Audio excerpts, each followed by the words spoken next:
Men and women of color have lived in Southampton for hundreds of years. 300 years ago, the slave trade was at its height. Men, women, and children from West Africa were captured and taken into America and the West Indies, where they were made to work in terrible conditions. Children work from as young as 5. Pregnant women worked until their baby was born, and whipping was common for those who were thought not to have worked hard enough. The main crops harvested by slaves were sugar, tobacco, coffee, and cocoa bean. All of these products were consumed in Southampton, which was a fashionable spa resort and boasted coffee shops, theaters, and places of leisure. Southampton also had a factory for refining sugar called the Sugar House, which was in Gloucester Square. This sugar would have been gathered by slaves. Although slaves were never shipped from Southampton, many wealthy people living here either owned slaves or grew rich because of this evil trade. Several MPs in the 18th century owned slave plantations in the West Indies. Another local man, Brian Edwards, wrote a history of the West Indies in which he promoted slavery. Some people involved in the slave trade saw the error of their ways. One such person was John Newton, who had been a slave ship captain, but later changed his view, became a priest, and campaigned to abolish the slave trade.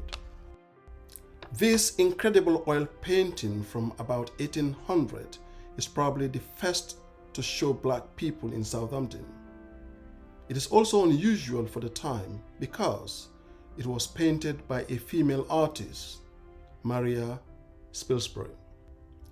The painting shows a New Year's Day feast hosted by Walter Taylor III.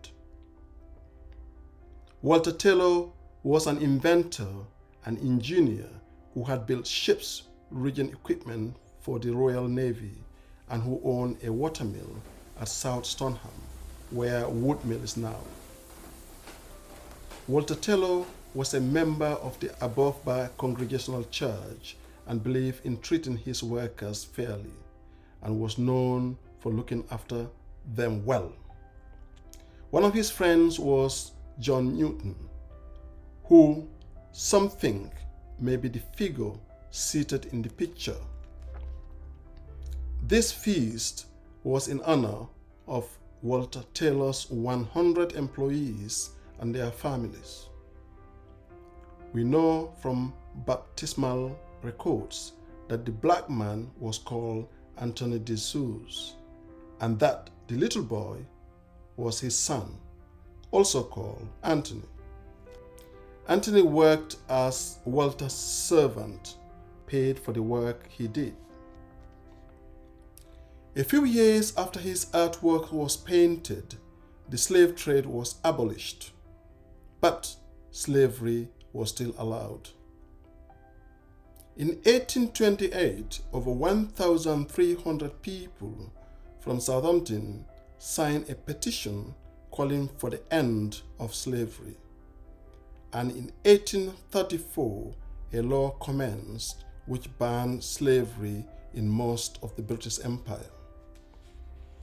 Southampton's slavery links are more hidden than in some other British towns and cities.